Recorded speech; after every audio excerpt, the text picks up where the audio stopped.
नमस्कार, मैं हूं प्रखर श्रीवास्तव। हमारे खास कार्यक्रम पूरा सच में आपका स्वागत है। और खबरों की दुनिया में पूरा सच बहुत जरूरी होता है, क्योंकि झूठ से भी खतरनाक होता है अधूरा सच, और उसी तरह खतरनाक होती है अधूरी खबर। इसलिए हर खबर का पूरा सच हम आपको बताएंगे, वो भी तथ्यों, तर्कों और सबूतों के साथ। तो आइए बिना देर किए देखते हैं पूरा सच।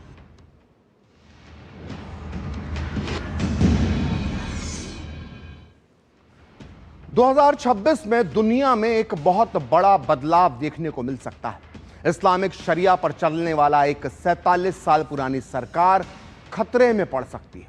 हम बात कर रहे हैं इस्लामिक रिपब्लिक ऑफ ईरान की, जहां सड़कों पर जनता क्रांति के नारे लगा रही है। इस बगावत को देखकर अब सारी दुनिया एक ही सवाल पूछ रही है कि ईरान में अब क्या होने वाला है। सवाल यह भी है कि ईरान में क्यों भड़की है बगावत की ये चिंगारी, और क्या होगा इसका अंजाम। क्या 47 साल बाद ईरान फिर से धर्मनिरपेक्ष देश बनेगा? आखिर ईरान में मौलवी वर्सेस प्रिंस की जंग क्यों छिड़ गई है? क्या ईरान में मुल्ला सरकार के बजाय होगी एक राजा की हुकूमत? सवाल कई हैं, लेकिन इसके जवाब बताने के लिए ही आज हम पूरा सच में ईरान के इतिहास, वर्तमान और भविष्य की बात करेंगे। साथ ही आपको दिखाएंगे ईरान के हर उस शहर का हाल जहां भड़क उठी है गुस्से की आग। तो देखते हैं पूरा सच पूरे विस्तार के साथ। तो ईरान की सरकार के खिलाफ जनता का आंदोलन बढ़ता ही जा रहा है। तेहरान में यूनिवर्सिटी ऑफ और बाजारों में शुरू हुए ये प्रदर्शन अब कई शहरों में फैल चुके हैं। कल और आज कई जगहों पर बाजार बंद रहे और व्यापारी और छात्र सड़कों पर उतर आए हैं। महंगाई और सर्वोच्च नेता अयातुल्ला अली खामनई के खिलाफ हो रहे प्रदर्शन का आज 7वां दिन है। अब यह प्रदर्शन ईरान के पवित्र शहर कोम तक फैल गए हैं। कोम शिया धर्मगुरुओं का एक प्रमुख गढ़ है और इस दौरान प्रदर्शनकारियों और सुरक्षा बलों के बीच हिंसक झड़प हुई। आप 3 तस्वीरें देख सकते हैं जो ईरान की ताज़ा हाल को बयां कर रही हैं। प्रदर्शन में अब तक जो हुए हैं उनमें 6 आम लोगों के अलावा एक सिक्योरिटी फोर्स के व्यक्ति की भी मौत हुई है। वहीं लगभग 13 पुलिस वाले घायल हुए हैं। ईरान में प्रदर्शन की शुरुआत 28 दिसंबर को हुई थी। तब राजधानी तेहरान में व्यापारियों ने इसकी शुरुआत की थी। तेहरान के कुछ इलाकों में हालात काबू से बाहर होने पर पुलिस ने आंसू गैस का इस्तेमाल किया, प्रदर्शनकारियों पर लाठियां चलाई, उन्हें हटाया। और मीडिया रिपोर्ट्स के मुताबिक सरकारी इमारतों में भी प्रदर्शनकारियों ने तोड़फोड़ की कोशिश की है। और इस बीच राष्ट्रपति मसूद पेजेशिकियान ने हालात संभालने के लिए मोर्चा संभाला है। उन्होंने इन प्रदर्शनों के लिए विदेशी हस्तक्षेप को जिम्मेदार ठहराया है, यानी विदेशी हाथ बताया है, और देशवासियों से, ईरान के लोगों से एकजुट रहने की अपील की है। उन्होंने कहा है कि विदेशी ताकतें ईरान में फूट डालकर अपना फायदा निकालना चाहती हैं, लेकिन दूसरों को दोषी बताने के साथ साथ राष्ट्रपति पेजेशिकियान ने अपनी सरकार की भी गलती को स्वीकार कर लिया है। आइए सुनते हैं उन्होंने क्या कहा।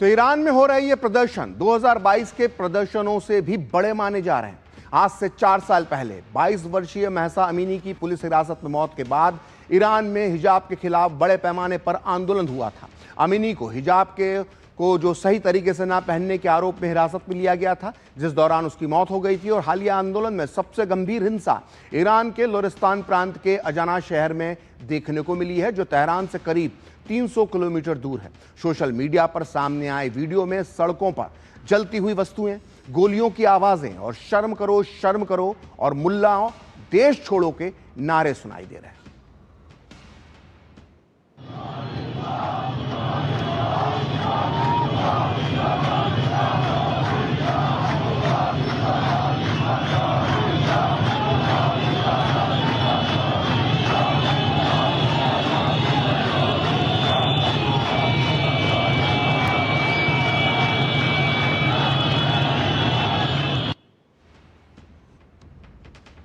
तो ईरान में गुस्से की यह आग सबसे पहले राजधानी तेहरान में भड़की, लेकिन जल्द ही यह आग इस्फाइन, सिराज और मशहद जैसे दूसरे शहरों तक फैल गई। आइए अब आपको बताते हैं कि ईरान की जनता इतने गुस्से में क्यों है। दरअसल ईरान की अर्थव्यवस्था एक डूबता हुआ जहाज बन गई है और इससे पैदा हुई महंगाई ने जनता की कमर तोड़ दी है। खाने पीने, दवा और ईंधन की कीमतें बेकाबू हो चुकी हैं। लेकिन इस आग में घी डालने का काम किया ईरानी सरकार के एक फैसले ने। सरकार की तरफ से टैक्स बढ़ाने की खबरों ने जनता के गुस्से को और भी ज्यादा भड़का दिया। इसके बाद व्यापारी, दुकानदार और हजारों छात्र सड़कों पर उतर आए और उन्होंने बाजारों को बंद करवाना शुरू कर दिया। गुस्से की इस ज्वाला को शांत करने के लिए बुधवार को सरकार ने सर्दियों की छुट्टी घोषित कर दी, जिससे लोग घरों में रहे। सरकार ये सोच रही थी छुट्टियों में लोग घरों में रहेंगे, सड़कों पर प्रदर्शन नहीं होंगे, लेकिन फिर भी इसका कोई असर नहीं पड़ा। दरअसल ईरान की अर्थव्यवस्था कोई एक दिन में नहीं डूबी है। सालों से ईरान के परमाणु कार्यक्रम की वजह से अमेरिका और कई पश्चिमी देशों ने उस पर आर्थिक प्रतिबंध लगा रखे हैं। वहीं इसी साल रही सही कसर जो थी वो 12 जून को पूरी हो गई, जब ईरान ने इजराइल के खिलाफ युद्ध छेड़ दिया। इजराइल के साथ 12 दिन के संघर्ष ने ईरान के खजाने को खाली कर दिया। अब हाल ये है कि ईरान में पिछले दिसंबर तक, जो पिछला दिसंबर गया 2025 का, उसमें 42% 42% तक महंगाई दर पहुंच चुकी है। ईरान में 1 किलो चावल जो 60 रुपए में मिल रहा था, आज वही चावल 250 रुपए, 250 रुपए प्रति किलो का बिक रहा है। ईरान में इस वक्त जरूरी दवाओं की कीमत 50% तक बढ़ गई है और सबसे बुरा हाल ईरानी करेंसी रियाल का हुआ है, जिसकी कीमत तेजी से गिर गई है और वर्तमान में एक अमेरिकी डॉलर की कीमत 14 लाख, जी हां 14 लाख रियाल है। और 2015 में इसी रियाल की जो कीमत थी वो लगभग 32,000 हुआ करती थी। सोचिए 3 गुना कीमत जो है वो कम हो चुकी है और ईरान का व्यापार घाटा जो है वो 15 बिलियन डॉलर तक पहुंच गया है। और ये बहुत बुरा हाल इस वक्त ईरान का हो रहा है अर्थव्यवस्था का, ये बता रहा है। और 2025 में भविष्य भी बहुत खराब है ईरान का, क्योंकि 2025 में जो माफ कीजिएगा 2026 में जो ईरान की जीडीपी वृद्धि दर है उसे सिर्फ 0.3% रहने के अनुमान लगाए गए हैं। यानी ईरान का जो भविष्य है वो भी अंधकारमय है। और सेंट्रल बैंक के प्रमुख मोहम्मद रजा फरजीन ने इस्तीफा दे दिया है। ये सेंट्रल बैंक ईरान की अर्थव्यवस्था को कंट्रोल करता है और जैसे ही ईरान की अर्थव्यवस्था डूबनी शुरू हुई, जनता सड़कों पर निकली, तो सेंट्रल बैंक के प्रमुख मोहम्मद रजा फरजीन ने इस्तीफा दे दिया। तो हम देख सकते हैं ईरान की हालत इस वक्त बहुत खराब हो चुकी है और ये अर्थव्यवस्था गिरने की वजह से ईरान जो है वो लगातार जो है उसमें जनता का आक्रोश बढ़ता जा रहा है, जनता का गुस्सा बढ़ता जा रहा है। तो फिलहाल लेते हैं एक छोटा सा ब्रेक और ब्रेक के बाद पूरा सच में बताएंगे कि ईरान की जनता मुल्लाओं के शासन के बाद अब किसको देना चाहती है तेहरान की बागडोर।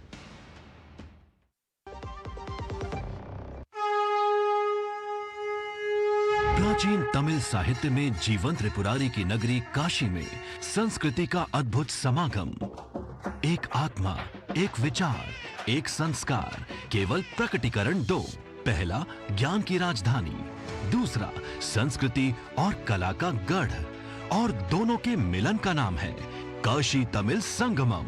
यशस्वी प्रधानमंत्री श्री नरेंद्र मोदी जी के मार्गदर्शन में काशी के नमो घाट से प्रारंभ हुए काशी तमिल संगमम के वर्ष 2025 के संस्करण का शुभारंभ माननीय मुख्यमंत्री योगी आदित्यनाथ जी ने किया। सांस्कृतिक समागम की सतत प्रक्रिया तमिल करकलाम के जरिए हो रही है और प्रगाढ़। काशी तमिल संगमम भारत की सांस्कृतिक, शैक्षिक, आर्थिक और आध्यात्मिक साझेदारी को सशक्त करते हुए एक भारत श्रेष्ठ भारत के संकल्प को साकार कर रहा है। जब धरती चीर कर निकलता है लोहे का पत्थर और मिलता है मोंगिया के जोश से, फिर तपता है, पिघलता है और बनता है फौलाद। अब होता है सरिया सारी खूबियों के साथ। मोंगिया स्टील, मजबूत देश का मजबूत सरिया। ओ हरी भैया, अरे वाह, खेतों में कौन सी फसल लगाए हो? 12 महीने कमा कर दे ऐसी फसल। क्या? मैंने नया व्यवसाय शुरू किया है। उसके लिए पैसे? इसमें किसी निवेश की जरूरत ही नहीं। अच्छा मुखिया जी। अरे मुखिया जी नमस्ते। अरे हरी, कब आ रहे हो? आप बस चलिए, मैं पहुंचता हूं। अब मैं LIC एजेंट हूं। LIC एजेंट बनो, अब बड़ा सोचो। हमारी वेबसाइट पर जाएं या अपनी नजदीकी LIC शाखा से संपर्क करें। स्वाद से करेंगे नया साल का स्वागत। गोल्डी मसाले की ओर से हैप्पी न्यू ईयर।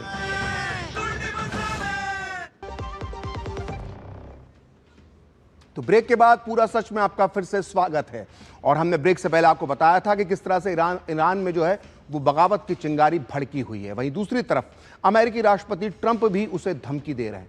ट्रंप ने कहा है कि अगर शांतिपूर्ण प्रदर्शनकारियों पर गोली चलाई गई तो इसमें लोग मारे गए तो अमेरिका ईरान के खिलाफ एक्शन लेने के लिए पूरी तरह से तैयार है। ट्रंप ने कहा कि हमने लक्ष्य तय कर लिया है और हम ईरान जाने के लिए तैयार हैं, यानी ईरान पर हमला करने के लिए तैयार हैं। वहीं दूसरी तरफ ट्रंप के इस बयान पर ईरान के सुप्रीम लीडर अली खामनेई के सलाहकार अली लारिजानी ने चेतावनी देते हुए कहा है कि ईरान में अमेरिका की दखलंदाजी से पूरे इलाके में अराजकता फैल जाएगी। वहीं खामनेई के एक और सलाहकार शाम खानी ने कहा है, ये तक कह दिया है कि ईरान को खतरा पहुंचाने वाले किसी भी हाथ को टारगेट पर पहुंचने से पहले ही काट दिया जाएगा। सीधा सीधा इशारा जो है वो ट्रंप की धमकी की तरफ है। तो ईरान में प्रदर्शनकारी कट्टरपंथी मौलानाओं के शासन के खात्मे की मांग कर रहे हैं। इन नारों में सर्वोच्च नेता अली खामनेई पर भी निशाना साधा जा रहा है। लेकिन बड़ा सवाल यह है कि इन्हें हटाकर ये लोग किसे तेहरान की गद्दी पर बैठाना चाहते हैं। और इस सवाल का जवाब है निर्वासित क्राउन प्रिंस रेजा पहलवी सेकंड, जिनके पिता रेजा पहलवी प्रथम ईरान के आखिरी बादशाह होते थे। 1979 में इस्लामिक क्रांति के बाद सत्ता उन्हें छोड़नी पड़ी थी। तो अब पूरे 47 साल बाद एक बार फिर ईरान में राज परिवार के समर्थन में नारे लगाए जा रहे हैं और लोग 65 साल के क्राउन प्रिंस रेजा पहलवी को सत्ता सौंपने की मांग कर रहे हैं। आप भी सुनिए ये नारे, फिर हम आपको बताएंगे इस क्राउन प्रिंस का क्या है पूरा सच।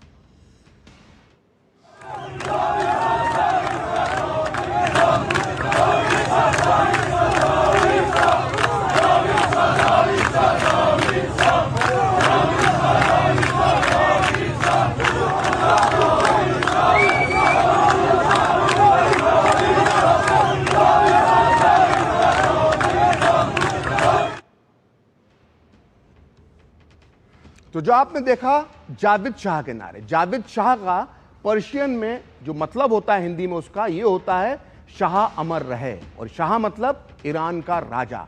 तो ये प्रदर्शनकारी निर्वासित क्राउन प्रिंस रेजा पहलवी सेकंड को एक धर्मनिरपेक्ष और लोकतांत्रिक विकल्प मान रहे हैं। इनको लगता है कि पहलवी की वापसी से ईरान को आर्थिक स्थिरता, वैश्विक स्वीकार्यता और व्यक्तिगत आजादी मिल सकती है। ऐसे में यह जानना जरूरी हो जाता है कि आखिर क्राउन प्रिंस रेजा पहलवी सेकंड आखिर हैं कौन। और रेजा पहलवी ईरान के आखिरी शाह मोहम्मद राजा पहलवी के सबसे बड़े बेटे हैं। मोहम्मद रजा पहलवी के शासन को 1979 की इस्लामी क्रांति के दौरान उखाड़कर फेंक दिया गया था। उस दौरान पहलवी खानदान ईरान से भाग गया था, जिसमें क्राउन प्रिंस रजा पहलवी भी शामिल थे। 1960 में जन्मे रजा पहलवी अमेरिका में निर्वासन में रह रहे हैं तभी से, और उन्होंने खुद को ईरान के एक बड़े विरोधी के रूप में अमेरिका में स्थापित किया है। हालांकि ईरान में उनके पास कोई खास राजनीतिक ताकत नहीं है, लेकिन बाहर रहने वाले ईरानी प्रवासी जो हैं और या जो सुधारवादी ईरानी हैं, उनके बीच उन्हें थोड़ा बहुत समर्थन हासिल है। आपको बता दें कि ईरान पर शासन करने वाला पहलवी खानदान 1925 में तब सत्ता में आया जब पूर्व सैन्य अधिकारी रजा शाह पहलवी ने सैन्य तख्तापलट करते हुए कजर राजवंश को उखाड़कर फेंक दिया। खुद को ईरान के शासक के पद पर स्थापित करने के बाद रजा शाह ने देश में आधुनिकीकरण की शुरुआत की, जिसमें सड़कें, स्कूल और एक बड़ी सेना का निर्माण शामिल था। लेकिन शाह ने नाजी जर्मनी, हिटलर के जर्मनी के साथ गठबंधन करने की गलती कर दी और 1941 में द्वितीय विश्व युद्ध के दौरान मित्र देशों ने यानी फ्रांस, ब्रिटेन और अमेरिका ने उन्हें पद से हटा दिया। इसके बाद उनकी जगह उनके बेटे मोहम्मद रजा पहलवी को गद्दी पर बैठाया गया, जिन्होंने 1979 तक शासन किया। और रजा पहलवी सेकंड इन्हीं के बेटे हैं। आइए सुनते हैं ईरान में चल रहे प्रदर्शनों पर रजा पहलवी सेकंड का क्या कहना है।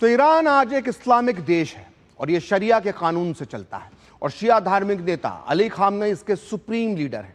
लेकिन ईरान हमेशा से ऐसा नहीं था। जैसा कि हमने आपको बताया है कि 1979 तक यहाँ शाह रजा पहलवी की हुकूमत हुआ करती थी। उनकी तस्वीरें आप टीवी स्क्रीन पर देख सकते हैं। और ईरान के राजा उस समय अमेरिका के बेहद करीबी माने जाते थे, एकदम खास दोस्त, और इजराइल के साथ भी उनके संबंध बहुत दोस्ताना थे। वो ईरान को एक आधुनिक राष्ट्र बनाना चाहते थे और इसके लिए उन्होंने कई कदम भी उठाए। लेकिन इससे ईरान के ज्यादातर धार्मिक नेता, जो मजहबी नेता थे, वो चिढ़ गए और उन्हें अमेरिका का पिट्ठू कहने लगे। लेकिन 1979 तक आते आते ईरान की जनता के बीच शाह पहलवी की लोकप्रियता बहुत तेजी से कम होने लगी, क्योंकि सत्ता में भाई भतीजावाद था और उस समय ईरान में अमीरी और गरीबी के बीच की खाई अपनी चरम सीमा पर पहुंच गई थी। ऊपर से शाह पहलवी के जो शाही तौर तरीके थे, उनसे भी लोगों में काफी नाराजगी थी और इसने आग में घी का काम किया। उस दौर में जो भी शाह पहलवी के खिलाफ आवाज उठाता, उसका दमन कर दिया जाता। इन्हीं में से एक थे अयातुल्लाह खुमैनी, जो ईरान के सबसे बड़े धार्मिक नेता थे। जब उन्होंने ईरान के शाह का विरोध किया तो उन्हें निर्वासित कर दिया गया और वो पेरिस में रहने चले गए। 1979 तक आते आते पूरे ईरान में बड़े पैमाने पर शाह पहलवी के खिलाफ विरोध प्रदर्शन शुरू हो गए और ये तस्वीरें आज से वही 46-47 साल पुरानी 1979 की है, जब आम हड़तालों का ऐसा सिलसिला शुरू हुआ कि देश भर में अस्थिरता की स्थिति पैदा हो गई और पूरा ईरान एक तरह से ठप हो गया। जनवरी 1979 में ईरान में खुमैनी के समर्थकों ने शाह की प्रतिमाओं को नेस्तनाबूद कर दिया और आखिरकार 16 जनवरी 1979 को शाह पहलवी और उनकी पत्नी हमेशा के लिए अपने बच्चों के साथ ईरान छोड़कर चले गए और इस तरह से ईरान में राजशाही का अंत हो गया। तो ईरान के राजा तो ईरान छोड़कर भाग गए, लेकिन तेहरान की गद्दी पर कौन बैठेगा, इसका फैसला भी बाकी था। शाह पहलवी के देश छोड़ने के बाद देश की बागडोर प्रधानमंत्री शाहपुर बख्तियार के हाथों में आ गई। लेकिन इसी बीच 1 फरवरी 1979 को ईरान के सबसे बड़े धार्मिक नेता अयातुल्लाह खुमैनी पेरिस से तेहरान आ गए। करीब 60 से 70 लाख लोग अयातुल्लाह खुमैनी को वेलकम करने के लिए एयरपोर्ट पहुंच गए थे। लेकिन इसके बाद जो हुआ वो और भी ज्यादा नाटकीय था। 11 फरवरी को अयातुल्लाह खुमैनी के समर्थकों ने जो तेहरान का मुख्य रेडियो स्टेशन था, जो टीवी स्टेशन था, उस पर धावा बोल दिया और प्रधानमंत्री बख्तियार ने इस्तीफा दे दिया। इसके 2 महीने बाद अयातुल्लाह खुमैनी ने राष्ट्रीय रायशुमारी में भारी कामयाबी हासिल की और एक बार फिर सत्ता हाथ में आते ही उन्होंने ईरान को एक इस्लामिक राष्ट्र घोषित कर दिया। इसके अलावा उन्होंने खुद को आजीवन ईरान का राजनीतिक और धार्मिक नेता नियुक्त कर दिया। आइए अब आपको सुनाते हैं अयातुल्लाह खुमैनी की वो ऐतिहासिक स्पीच जो उन्होंने ईरान वापस लौटने पर 1 फरवरी 1979 को तेहरान में दी थी।